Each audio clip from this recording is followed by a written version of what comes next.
Hello everyone, welcome back to ninja prep. मेरा नाम है कपिल गोयल और हाजिर हूँ आप लोगों के सामने CUET पीजी फिजिक्स EMT का एक और लेक्चर लेके। और आज है लेक्चर नंबर 6 और इस लेक्चर में हम डिस्कस करने वाले हैं गाउस लॉ के कुछ एप्लीकेशंस। इसके पहले हम पढ़ चुके हैं गाउस लॉ के जो कौन कौन से फॉर्म हैं। उसके अलावा हम बात कर चुके हैं जब क्यूबिकल टाइप के क्वेश्चन होंगे उनको हम गाउस लॉ से किस तरह से सॉल्व करेंगे। हमने ये बात की कि जो कोऑर्डिनेट सिस्टम होगा वो स्फेरिकल होगा तो हम किस तरह से लेंगे, अगर सिलेंड्रिकल कोऑर्डिनेट सिस्टम होगा तो उसको हम किस तरह से सॉल्व करेंगे और कैसे उनके हम क्वेश्चन सॉल्व करेंगे। आज के लेक्चर में हम ये बात करने वाले हैं कि जो स्फेरिकल शेल है या सॉलिड स्फीयर है उसकी वजह से इलेक्ट्रिक फील्ड पहले हम निकालेंगे, यानी कि वो गाउस लॉ का एप्लीकेशन हो गया एक तरह से। उसके बाद कुछ क्वेश्चंस लेंगे इन्हीं स्फीयर्स और सॉलिड के ऊपर। देन उसके बाद हम बात करेंगे सिलेंडर, अगर सिलेंड्रिकल का केस आते हैं तो उनको कैसे सॉल्व करते हैं। एक बात और कि जिन लोगों ने अभी तक असाइनमेंट नहीं किए हैं तो मैं ये कहूँगा कि जो भी लोग ग्रुप में हैं वो एटलीस्ट असाइनमेंट सॉल्व करना स्टार्ट करें। मुझे नहीं पता आप लोगों की क्या समस्या है, क्योंकि बहुत कम लोग असाइनमेंट को सॉल्व कर रहे हैं। तो ज़्यादा से ज़्यादा लोग असाइनमेंट को सॉल्व कीजिए।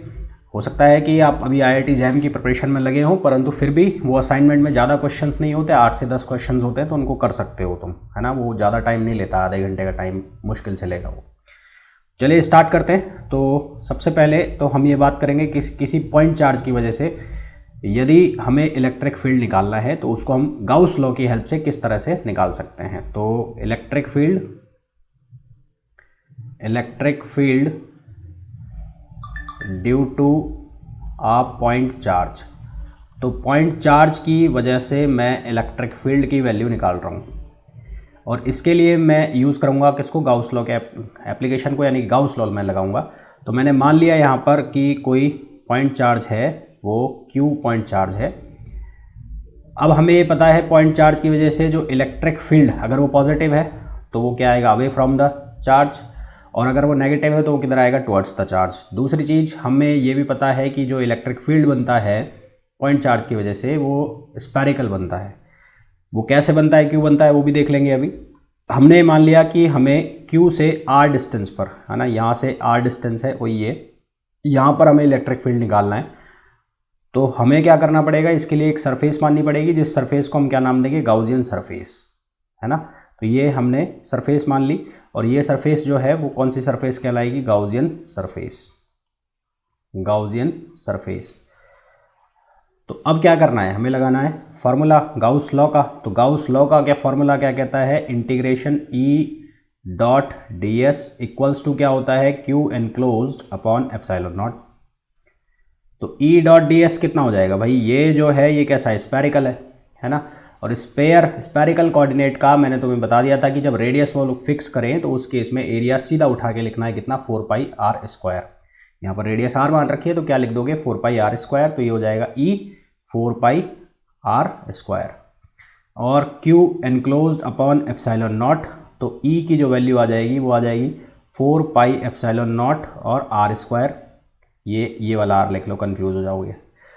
तो फॉर्मूला हो जाएगा KQ अपॉन r²। अच्छा, अब यहाँ पर एक सवाल लोगों के दिमाग में ये आ सकता है कि E.ds का मतलब तो होता है EDS कॉस और उसके बीच का एंगल थीटा। तो वो कॉस थीटा कहाँ गया यहाँ पर। तो देखो, जो सरफेस ये है वेक्टर, ये जो एरिया वेक्टर है, एरिया वेक्टर कैसे हम लेते हैं, जो सरफेस है उसके नॉर्मल। तो यहाँ पर इलेक्ट्रिक फील्ड निकाल रहा हूँ तो यहाँ पर ये सरफेस है, तो इस सरफेस का जो नॉर्मल जाएगा वो इस डायरेक्शन में तो जाएगा भाई। तो यहाँ पर इलेक्ट्रिक फील्ड और नॉर्मल दोनों सेम डायरेक्शन में हो गए, तो EDS कितना हो जाएगा, cos 0 डिग्री। तो इसलिए मैंने यहाँ पर cos को नहीं लिखा है। तो जिन भी लोगों को ये डाउट है या होगा कि यहाँ पर जो cos एंगल आता है वो कहाँ चला गया, तो वो यहाँ चला गया। तो ये समझ में आ गया होगा कि एक पॉइंट चार्ज की वजह से जो इलेक्ट्रिक फील्ड है वो कितना हो गया, KQ अपॉन r², यानी कि इलेक्ट्रिक फील्ड प्रोपोर्शनल हो गया किसके, 1 अपॉन r² के। जिस पॉइंट के ऊपर इलेक्ट्रिक फील्ड तुम्हें निकालना है उस दूरी का रेसिप्रोकल का क्या है, स्क्वायर है ना। क्वेश्चन लेते हैं एक। क्वेश्चन क्या है, क्वेश्चन है a sphere of radius r carries a volume charge volume charge density, volume charge density rho, और ये रो है रो नॉट आर के बराबर, where rho not is a constant,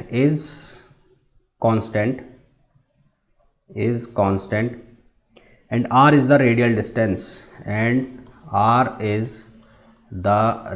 distance, radial distance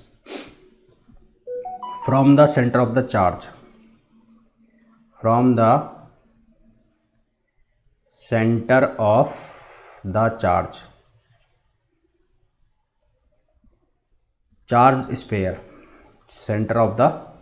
sphere.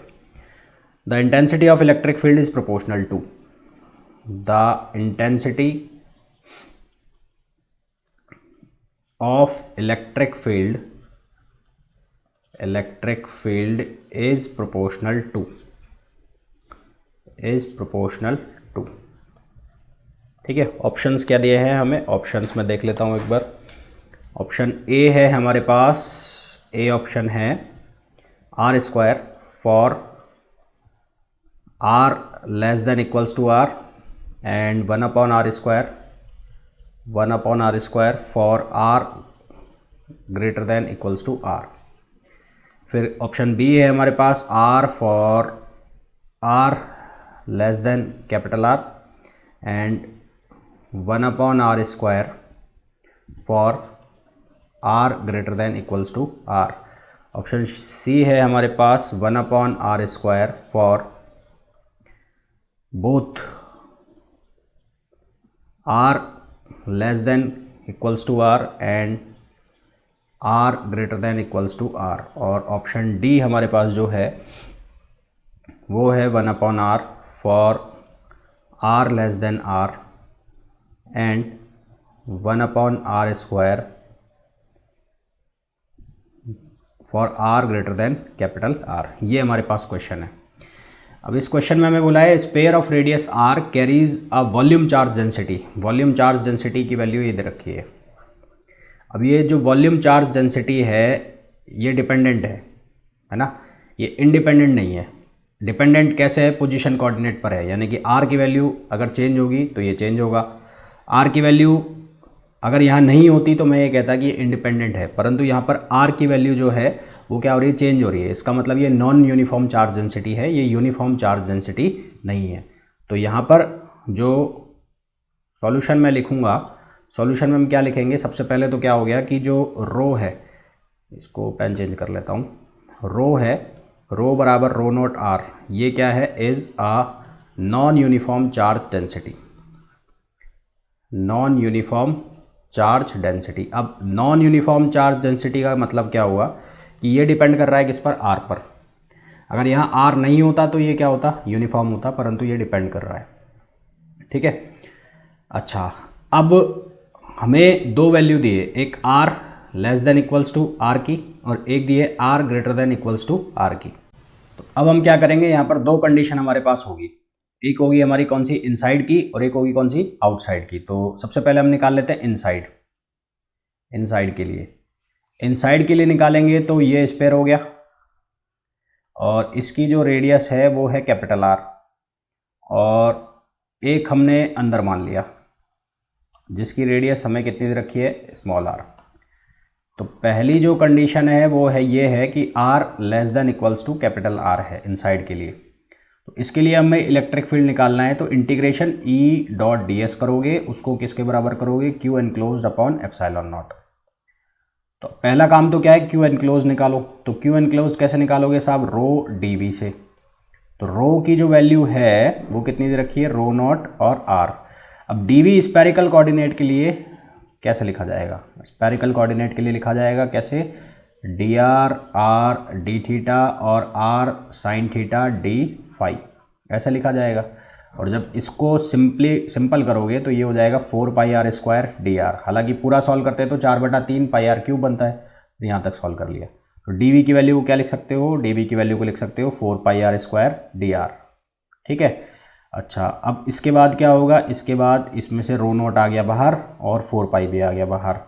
तो integration में क्या रह गया, इंटीग्रेशन में आर क्यूब डी आर, तो ये क्या बन गया 4 पाई रो नॉट, है ना। और क्या बनेगा यहाँ पर आर की पावर 4 अपॉन 4, आर की पावर 4 अपॉन 4, ये क्यू एनक्लोज की वैल्यू आ गई। अब यहाँ पर वैल्यू रखो तो ई डॉट डी एस, तो ई और डी एस की जगह कितना हो जाएगा 4 पाई आर स्क्वायर, यहाँ 4 से 4 मर गया, तो क्यू एनक्लोज की जगह क्या हो गया पाई रो नॉट आर पावर 4, ठीक है। और नीचे ये आ गया एप्सिलॉन नॉट। अब यहाँ पर क्या होगा भाई, पाई से और पाई ख़त्म, और यहाँ आर स्क्वायर है और यहाँ आर 4, तो यहाँ आर स्क्वायर हो जाएगा। तो ई की वैल्यू जो होगी वो क्या आ गई rho not r square upon 4 epsilon not. ये तो हो गई इनसाइड के लिए। तो इनसाइड के लिए जो ई है, इनसाइड के लिए जब रो प्रोपोर्शनल टू आर है तो उस केस में इनसाइड के लिए इनसाइड के लिए ई जो है वो प्रोपोर्शनल आ रहा है किसके, आर स्क्वायर के, है ना। यानी कि यहाँ अगर आर पावर 1 है तो यहाँ आर पावर आ रहा है स्क्वायर में। इसका मतलब क्या होगा आगे चल के समझेंगे। फिर इसके बाद हमें निकालना है आउटसाइड में। दो कंडीशन दे रखी है ना, एक दे रखी है इनसाइड की और एक दे रखी है कहाँ की, आउटसाइड की। तो आउटसाइड में कैसे निकालोगे, तो आउटसाइड के लिए भाई तुम यहाँ से ले लो, एक बार तो यहाँ से यहाँ जाना पड़ेगा, कहाँ से कहाँ, 0 से और R, फिर R से कैपिटल R जाना पड़ेगा। तो यहाँ मान लो पॉइंट यहाँ पे कोई, तो यहाँ ले लिया, तो 2 बार में गया। अब ये एक बार तो यहाँ से यहाँ जाएगा और फिर यहाँ से यहाँ जाएगा, तो यहाँ 0, यहाँ हो गया R और यहाँ हो गया स्मॉल r। तो यहाँ पर जो E डॉट डी एस होगा, इलेक्ट्रिक फील्ड जो होगा वो 2 पार्ट में टूट गया। 2 पार्ट में टूटने का मतलब है जो क्लोज इंटीग्रेशन पूरा हो रहा है, जो इंटीग्रेशन पूरा हो रहा है वो कहाँ से कहाँ तक हो रहा है, 0 से R, और E डॉट डी एस फिर कहाँ से कहाँ तक हो रहा है, फिर यहाँ R से और ये वाले R से और यहाँ तक, और ये भी कितना हो गया E डॉट डी एस। अब 0 से R E dot D S इसका जब निकालोगे, इस वाले का जब निकालोगे तो यही होगा। तो इसका कैसे निकालोगे भाई, यहाँ पर E डॉट डी एस की जगह तुम्हें क्या रखना पड़ेगा, क्यू एनक्लोज्ड वाला फार्मूला रखना पड़ेगा ना। इसके लिए निकाल लो एक बार, और एक बार निकालोगे किसके लिए, इसके लिए। तो इसके लिए जब निकालोगे तो कैसे निकालोगे, यहाँ पर इसके लिए क्यू एनक्लोज्ड की वैल्यू मैं बराबर कर देता हूँ, Q enclosed 1 upon epsilon not, और क्यू एनक्लोज्ड जो हो जाएगा तुम्हारा, इसको तोड़ लो यहाँ से, तो ये कहाँ से कहाँ तक, 0 से और R। तो एक बार तो बनेगा तुम्हारा 0 से R के लिए, 0 से R के लिए रो और dv, और फिर दूसरा बनेगा तुम्हारा कहाँ से कहाँ तक, कैपिटल R से और स्मॉल r तक रो और dv।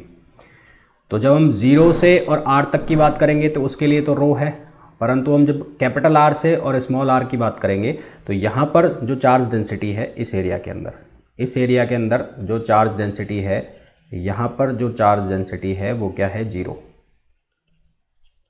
है ना। तो यहाँ से जो तुम्हारा E dot D S equals to 1 upon epsilon not, ये जो बन रहा है तो ये बनेगा 0 से और R में, तो 0 से R में बनेगा 0 से R। तो यहाँ पर क्या चेंज आएगा, रो नॉट R, ये तो ऐसा कैसा रहेगा, ये रहेगा 4 pi R square D R, और यहाँ ये हो जाएगा कितना, 0। तो ये हो गया E और डी एस कितना हो जाएगा, 4 पाई R स्क्वायर। भाई एरिया तो पूरे का लेना पड़ेगा ना, पूरे का, तो 4 pi R square equals to 1 upon epsilon not, और बाहर क्या आएगा, यहाँ पर बाहर आ जाएगा रो नॉट, और ये कितना आएगा 4 पाई। इंटीग्रेशन के अंदर कितना रह जाएगा, 0 से R, और यहाँ पर कितना होगा R क्यूब और D R.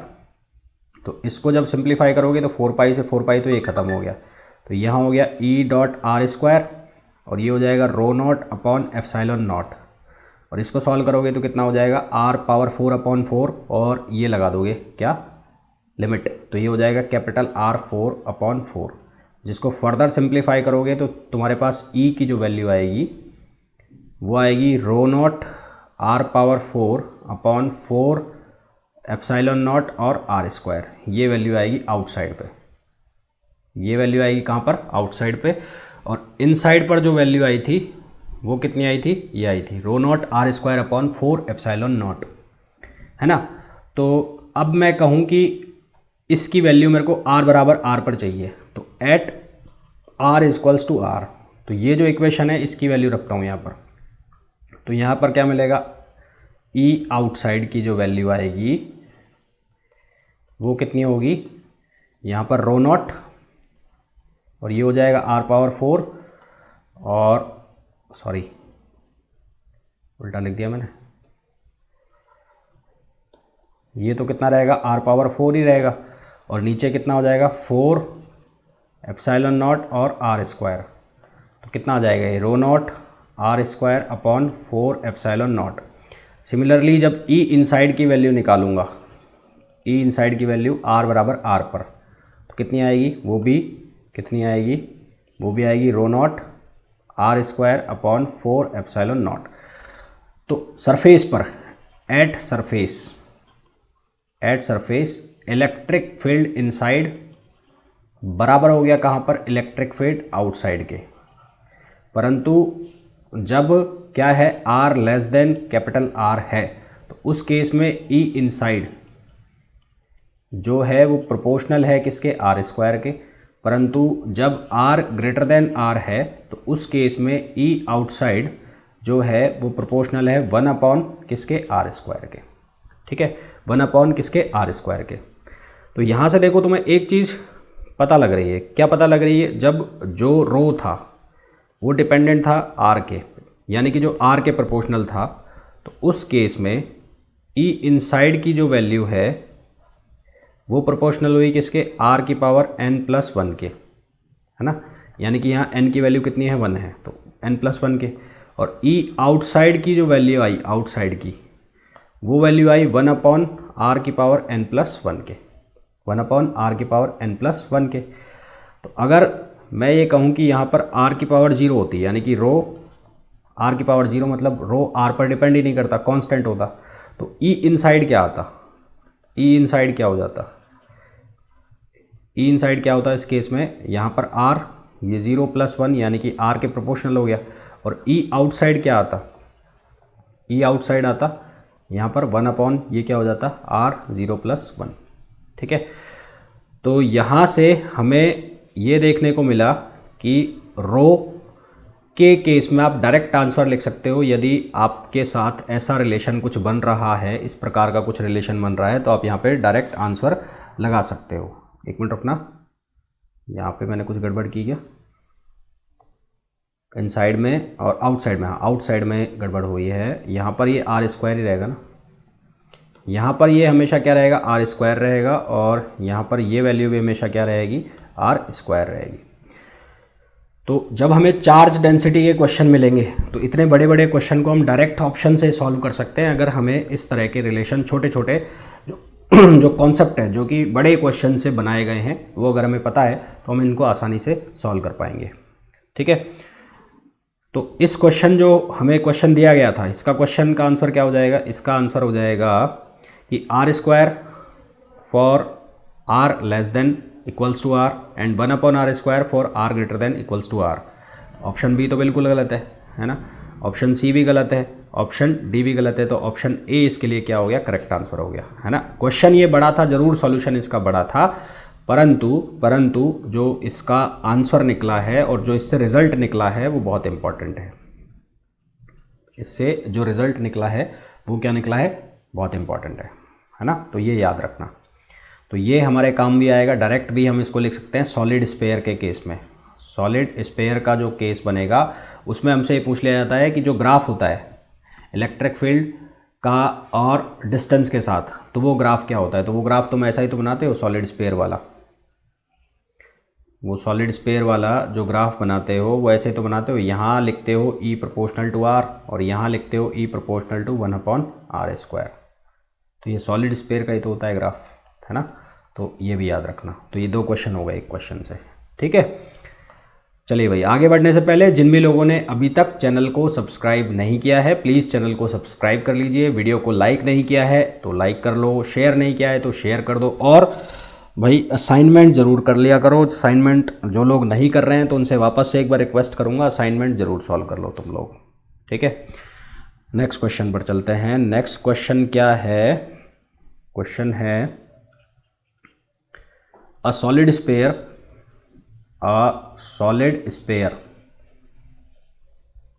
of radius r has a charge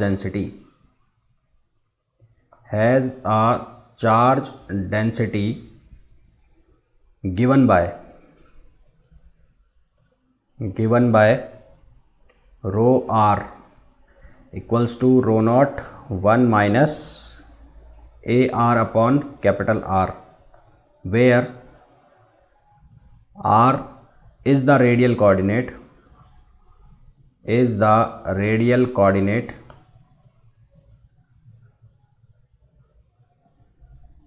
and rho naught a and r are positive constants.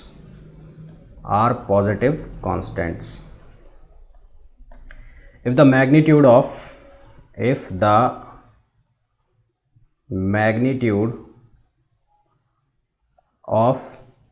electric field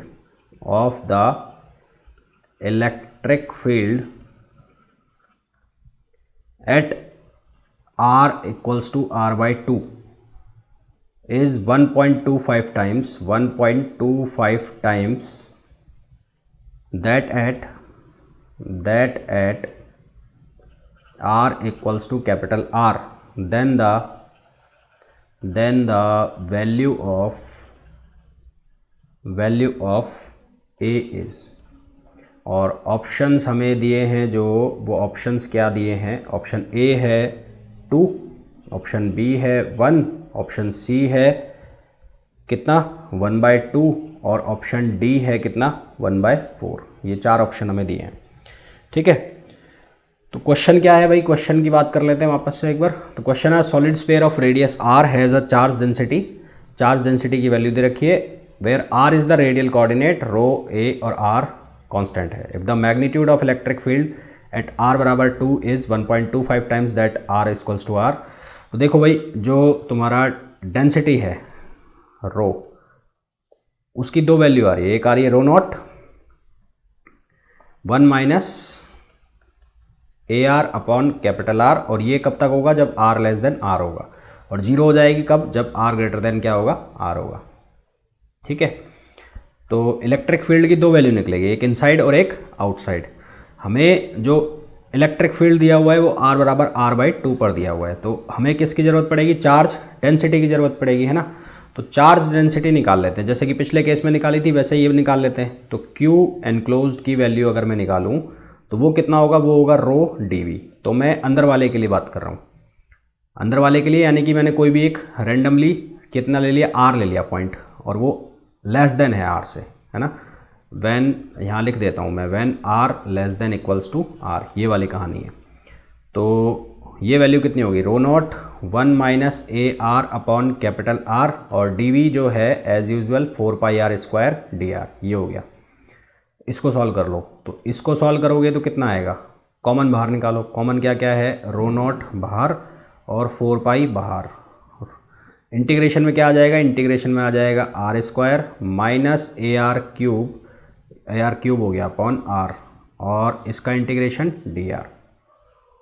ठीक है, तो सॉल्व करेंगे तो Q एनक्लोज्ड की वैल्यू क्या बनेगी? 4π रो नॉट, और इसका जब इंटीग्रेशन करोगे तो क्या आएगा? r क्यूब आएगा। सॉरी, एक मिनट रुको भाई, क्या गड़बड़ हो जाती है यार। हाँ, ये बनेगा कितना? r³ अपॉन 3 माइनस ये बनेगा a r4 अपॉन 4, और ये हो जाएगा r, है ना। ये वैल्यू हो गई Q एनक्लोज्ड की। इसके बाद हमें इलेक्ट्रिक फील्ड चाहिए अंदर, तो इलेक्ट्रिक फील्ड इनसाइड, तो E इनसाइड एक बार लगा दो वो गाउस का नियम।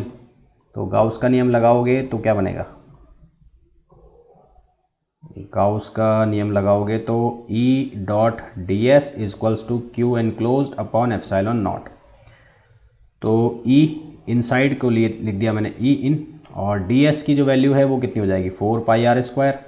और यहाँ से ये पूरी वैल्यू उतार दो तो ये कितना हो गया 4 पाई रो नॉट और R cube upon 3 minus AR4 upon R4R।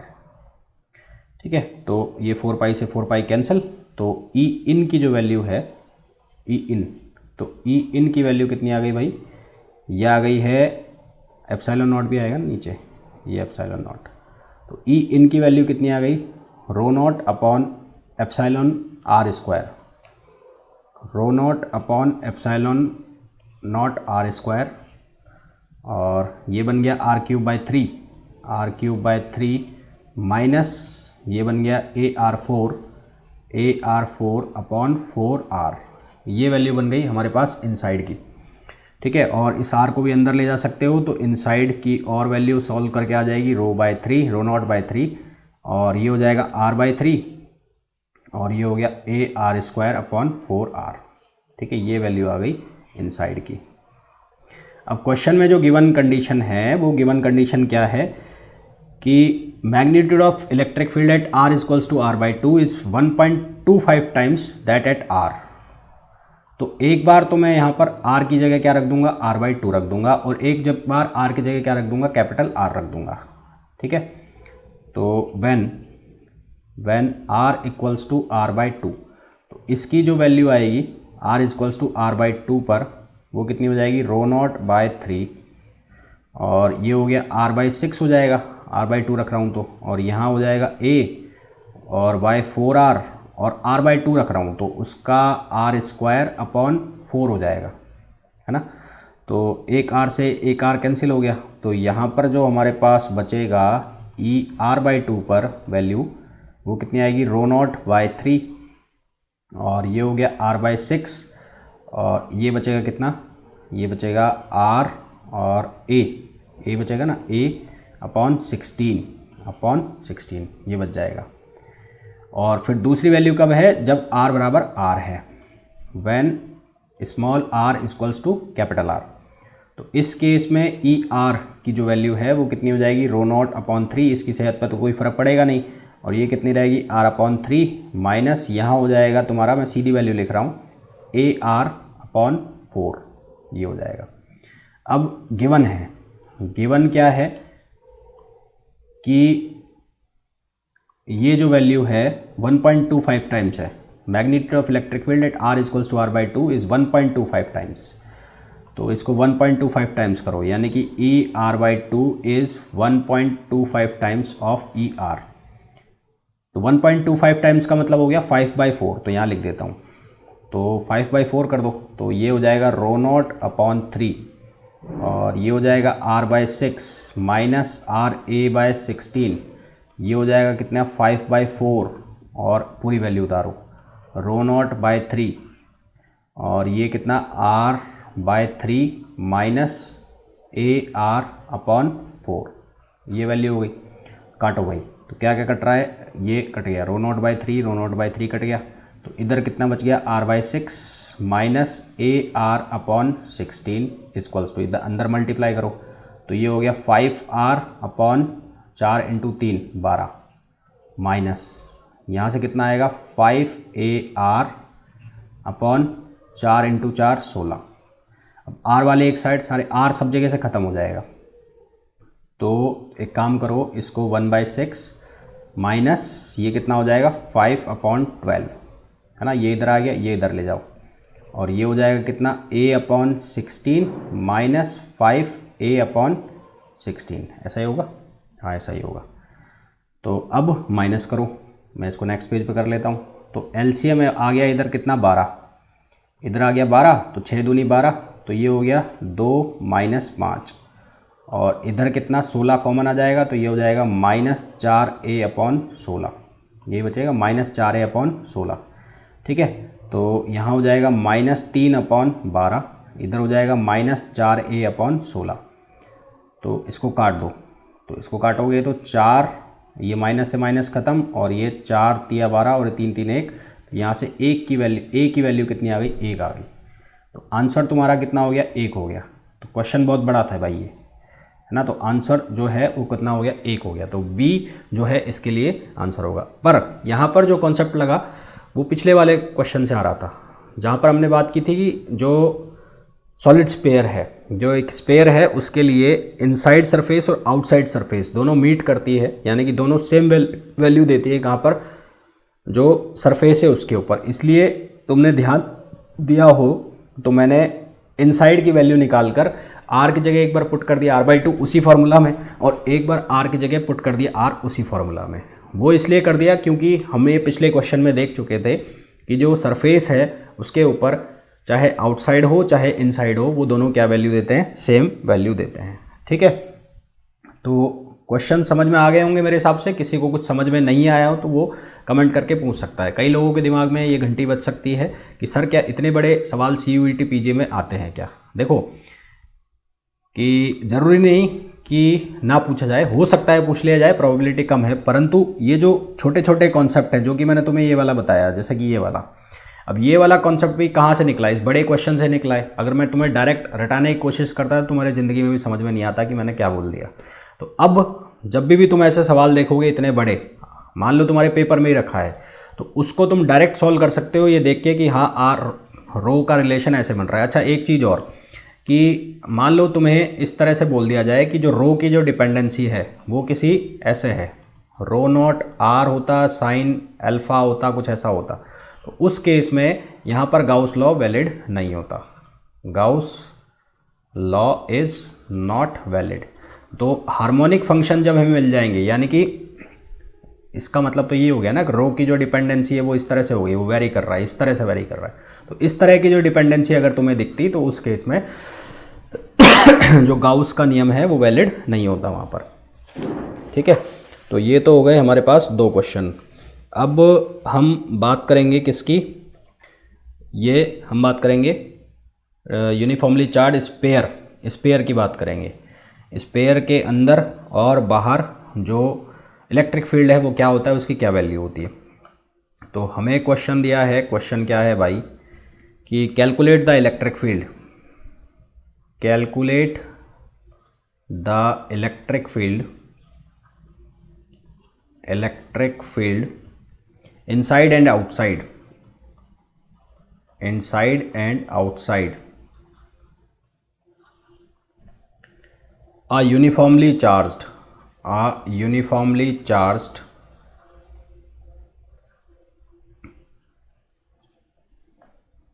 sphere of total charge Q, and radius R।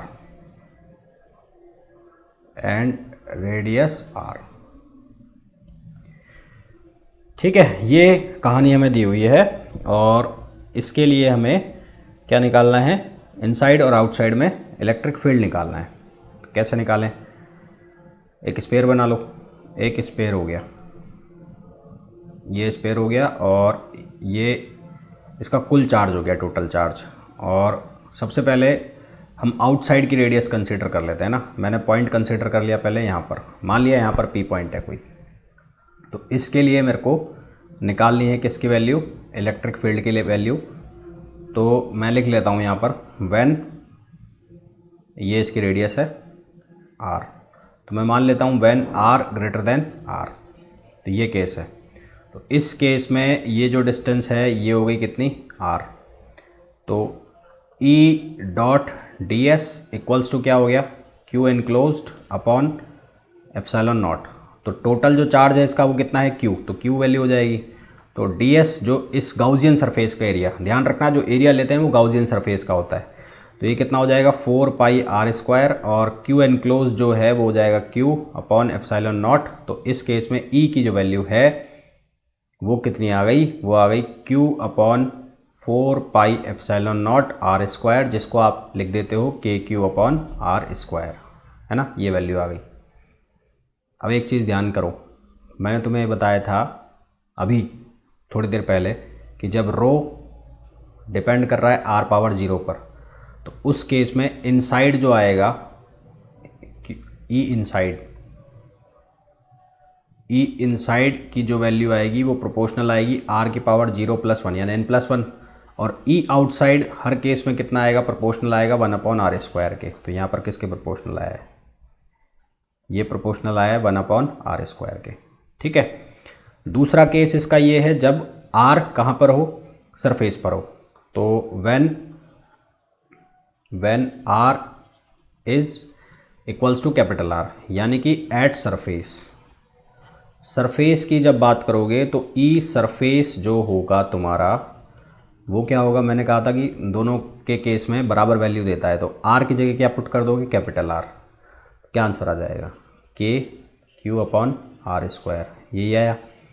Inside का निकालना है, तो इनसाइड के लिए क्या करोगे, व्हेन r लेस देन करो या इक्वल्स टू कैपिटल R, तो उस केस में तुम्हारा डायग्राम दोबारा से बन जाएगा एक बार। ये तो तुम्हारा स्पेयर है जिसकी जो रेडियस है वो कितनी है, r, है ना। अब अंदर मान लिया एक स्पेयर छोटा सा, और इसकी जो रेडियस है वो r हो गई, r।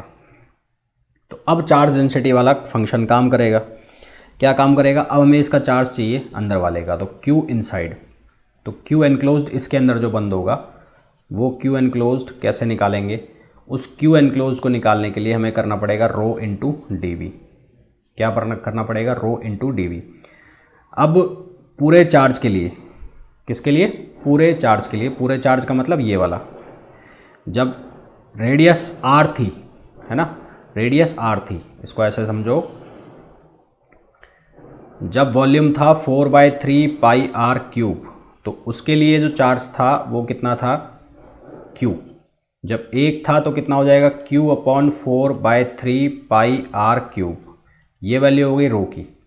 अब तुम्हें इस छोटे वाले के लिए निकालना है, तो छोटे वाले का वॉल्यूम कितना है, छोटे वाले का वॉल्यूम कितना है भाई, उसका वॉल्यूम है 4/3πr³। तो इसके लिए जो Q एनक्लोज्ड हो जाएगा वो कितना हो जाएगा, Q/4/3πr³, और इनटू हो जाएगा किससे, 4/3πr³। तो ये कटेगा, ये कटेगा, तो यहाँ से जो तुम्हारे पास बन गया वो बन जाएगा QR³ क्या बन जाएगा, QR³ तो अब इस छोटे वाले जो छोटा सा स्पेयर दिख रहा है इसके लिए लगाओगे तुम गाउस का नियम। तो वो कैसे लगेगा, E.ds equals to Q enclosed/ε0। तो ds मैंने कहा गाउसियन सरफेस का एरिया लेना है, तो ये कितना हो गया, 4πr²। Q एनक्लोज्ड की वैल्यू तुम्हारे पास कितनी बनी, QR³/r³, कैपिटल R³। तो यहाँ से ये देखो, ये ख़त्म, ये एक r रह गया, और यहाँ पे ε0 भी था ना, ये ε0 भी लगाओ। तो यहाँ से E की जो वैल्यू आ गई वो कितनी आ गई, E की वैल्यू आ गई QR/4πε0, और ये हो गया r³। और इसको ऐसा भी लिख सकते हो KQR/4 तो हट गया ना, 4 हट गया, तो ये हो जाएगा कितना, r³। और यही मैंने तुम्हें कहा था कि जो इनसाइड में है वो r+1 हो जाएगा, यानी कि E इन प्रोपोर्शनल टू हो जाएगा r के। समझ में आ गया ये। तो अब जब तुम्हें क्वेश्चन पूछा जाए, क्या पूछा जाएगा, क्वेश्चन ऐसे पूछा जाएगा कि विच वन ऑफ द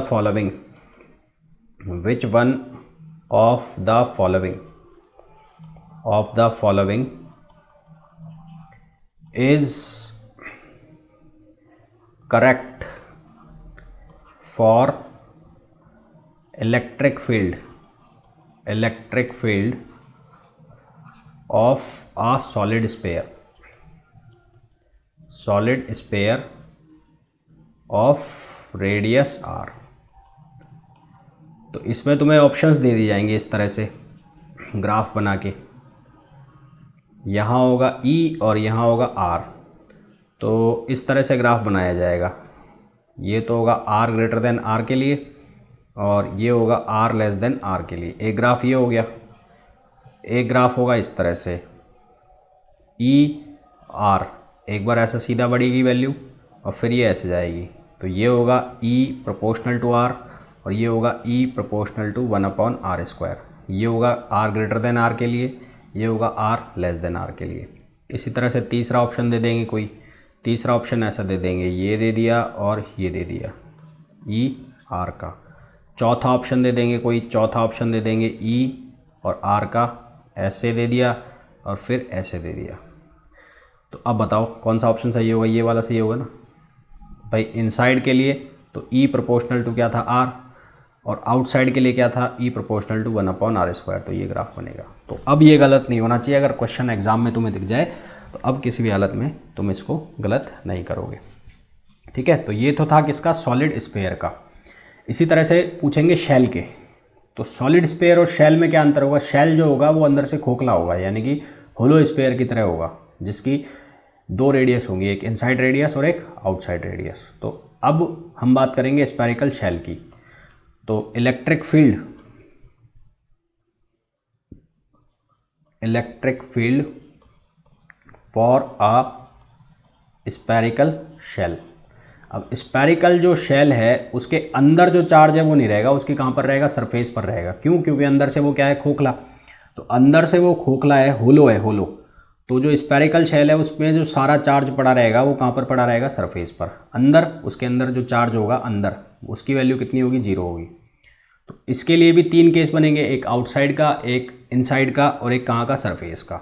तो जब आउटसाइड की बात होगी, when r greater then r होगा, तो उस केस में वही गाउसियन सरफेस मानोगे। तो E.ds करके Q enclosed upon epsilon not.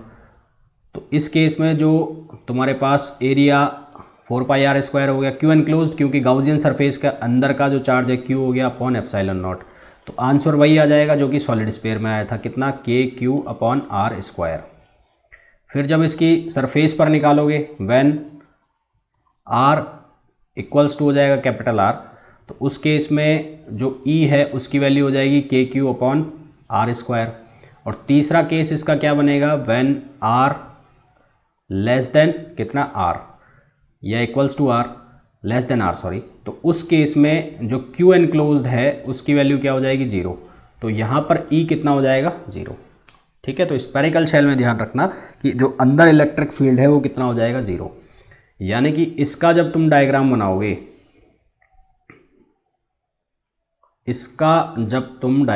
एक मिनट रुको, तो इसका डायग्राम इस तरह से बनेगा। ये इलेक्ट्रिक फील्ड आ गया, यहाँ पर आ गया R। तो ये वो लाइन हो गई जहाँ पर R बराबर है किसके, कैपिटल R के। तो इसके आगे तो ग्राफ चलेगा ऐसे, और यहाँ से यहाँ तक जो इलेक्ट्रिक फील्ड है वो क्या होगा, 0। तो ये हो गया ग्राफ फॉर किसके लिए, स्फेरिकल शेल। और जब तुमने सॉलिड स्फीयर का बनाया था, तो सॉलिड स्फीयर का ग्राफ बना था तुम्हारा ऐसा, इस तरह से। ये वो लाइन है जहाँ पर R बराबर क्या है, कैपिटल R। और यहाँ पर क्या है, E प्रोपोर्शनल टू 1/r²। यहाँ पर भी E प्रोपोर्शनल टू 1/r²। और यहाँ पर E प्रोपोर्शनल क्या है, E प्रोपोर्शनल किसके है, R के।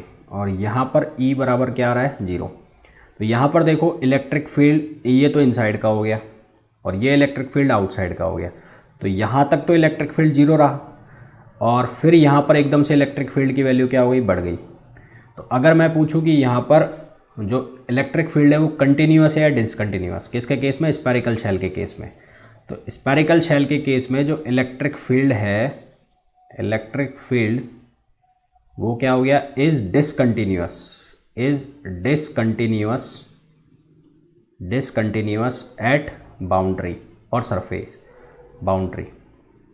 ठीक है, कैसे हो गया भाई, यहाँ से यहाँ तक चल के आए, तो यहाँ तक पहले तो इसकी वैल्यू 0 रही, फिर अचानक से उछलकर इसकी वैल्यू कितनी हो गई, यहाँ पर एकदम मैक्सिमम पहुँच गया। तो एकदम वैल्यू क्या हो गई, चेंज हो गई। तो इसलिए जब वैल्यू चेंज हो रही है तो वो क्या है, डिसकंटिन्यूअस। तो एक क्वेश्चन ये भी पूछ लिया कि स्फेरिकल शेल के केस में जो इलेक्ट्रिक फील्ड है वो बाउंड्री यानी कि सरफेस के ऊपर कंटिन्यूअस होगा या डिसकंटिन्यूअस। अब तुम्हारे लिए होमवर्क ये है कि ये जो सॉलिड स्फीयर वाला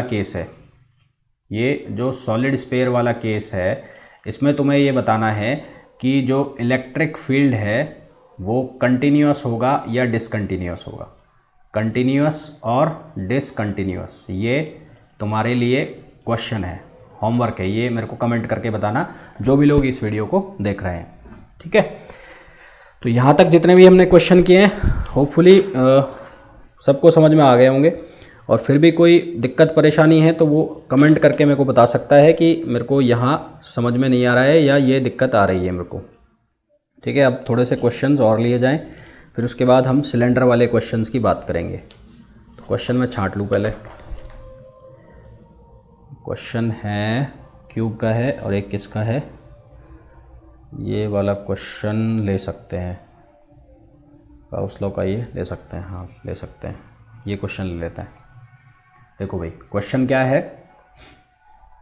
क्वेश्चन है given a spherical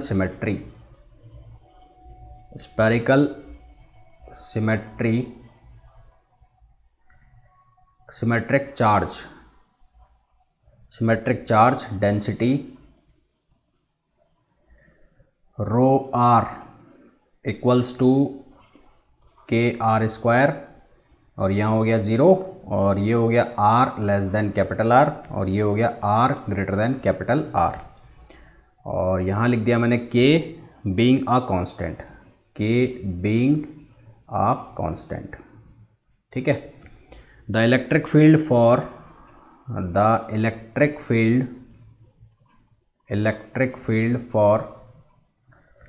r less than R is, और हमें बोला है take the total charge, bracket में लिख दिया take the total charge as Q। Total charge की वैल्यू हमें दिए Q, और ऑप्शंस हमें दिए हैं, क्या दिए हैं, capital Q R cube upon 4 pi epsilon not R power 5 sorry. ठीक, दूसरा ऑप्शन दिया है हमें 3Q R cube upon 4 pi epsilon not, और ये R4। ऑप्शन सी हमें दिया है 5Q और R cube upon 8 pi epsilon not, और ये हो गया R पावर 5, और ऑप्शन डी हमें दिया है Q अपॉन, और ये हो गया 4 पाई एप्सिलॉन नॉट, और ये हो गया R पावर 5। ठीक है, ये हमें दिया है, और हमें निकालना है क्या है, R लेस देन R के लिए इलेक्ट्रिक फील्ड निकालना है। किसके लिए, R लेस देन R के लिए हमें इलेक्ट्रिक फील्ड निकालना है। R लेस देन R का मतलब हो गया ये कंडीशन। देखो भाई लगाओ गाउस लॉ, तो इसका हम बनाते हैं सॉल्यूशन। तो एज पर गाउस लॉ, तो गाउस लॉ के अकॉर्डिंग क्या लिख सकते हो, E डॉट ds, और ये हो गया Q enclose upon epsilon not.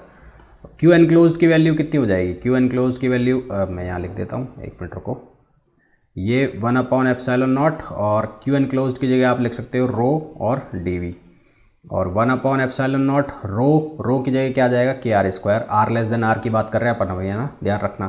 तो ये आ जाएगा के आर स्क्वायर, और dv की जो वैल्यू है, स्फेरिकल सिमेट्री है, तो dv की वैल्यू कितनी हो जाएगी, 4 पाई R स्क्वायर, है ना, और dr।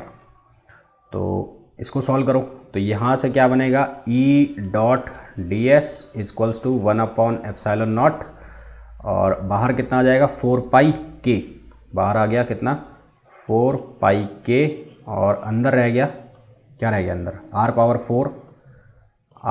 4 dr। तो यहाँ से इसको सॉल्व करोगे तो कितना हो गया, E 4 पाई R स्क्वायर, और ये हो गया 4 पाई k अपॉन एप्सिलॉन नॉट, ये हो जाएगा R पावर 5 अपॉन 5। काटो, यहाँ से 4 पाई से 4 पाई ख़त्म, तो R पावर 5 से 3 कट गया, तो E की जो वैल्यू है वो कितनी आ गई, वो आ गई KR3 upon 5 epsilon not. KR3 upon 5 epsilon not, एक वैल्यू तो ये आई, कब, जब हम R की जो वैल्यू है वो लेस देन क्या ले रहे हैं, R ले रहे हैं। ठीक है, R की वैल्यू क्या ले रहे हैं, R लेस देन R ले रहे हैं, परंतु इससे मिलता जुलता हमारा कोई भी आंसर नहीं आ रहा है। तो K की वैल्यू को गायब करना है। अब हमें K की वैल्यू को गायब करने के लिए हम क्या करेंगे, इसको Q के टर्म्स में गायब करो, क्योंकि सारे आंसर यहाँ पर टोटल चार्ज के बेस उसमें है। तो टोटल जो चार्ज होगा वो किसके बराबर होगा, रो dv, और 0 से R तक होगा, तो Q इक्वल्स टू रो से R। रो की वैल्यू कितनी थी, रो की वैल्यू थी के आर स्क्वायर, तो यहाँ रखो के आर स्क्वायर, और D V as usual 4 pi R square D are.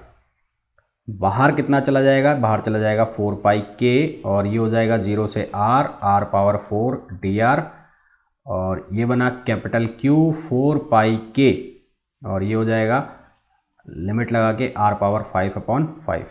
तो जब इसको रीशफल करोगे तो के की वैल्यू कितनी आएगी, 5Q/4 पाई आर पावर 5, ये वैल्यू आ गई। अब ये वैल्यू रखो यहाँ पर, यहाँ रखोगे तो तुम्हारे पास अब आंसर निकालो, E = कितना हो गया, के की वैल्यू रख रहे हो तो 5Q/4 पाई आर पावर 5, और बाकी चीज़ ऐसे की ऐसी r³/5ε0। तो ये 5 से 5 ख़त्म, तो E की वैल्यू कितनी, QR³/4 पाई ε0 आर पावर 5, और ये कौन सा आंसर है हमारे पास, आर पावर 5, ये वाला ए। तो ए इसके लिए क्या होगा, करेक्ट आंसर होगा। ठीक है, तो ये कुछ क्वेश्चंस थे जो कि हमने अभी तक जो किए वो सारे के सारे स्फेरिकल सिमेट्री के ऊपर बेस्ड थे। अभी जो हम इसके बाद क्वेश्चंस करेंगे वो सिलेंडर वाले करेंगे, जो कि सिलेंडर के ऊपर बेस्ड होंगे, है ना। तो जिन भी लोगों ने अभी तक वीडियो को लाइक नहीं किया है, प्लीज़ वीडियो को लाइक कर दो। कुछ कहीं भी डाउट है, कुछ समझ में नहीं आ रहा है तो कमेंट करके पूछ सकते हो। चैनल को सब्सक्राइब नहीं किया है तो चैनल को सब्सक्राइब कर दो।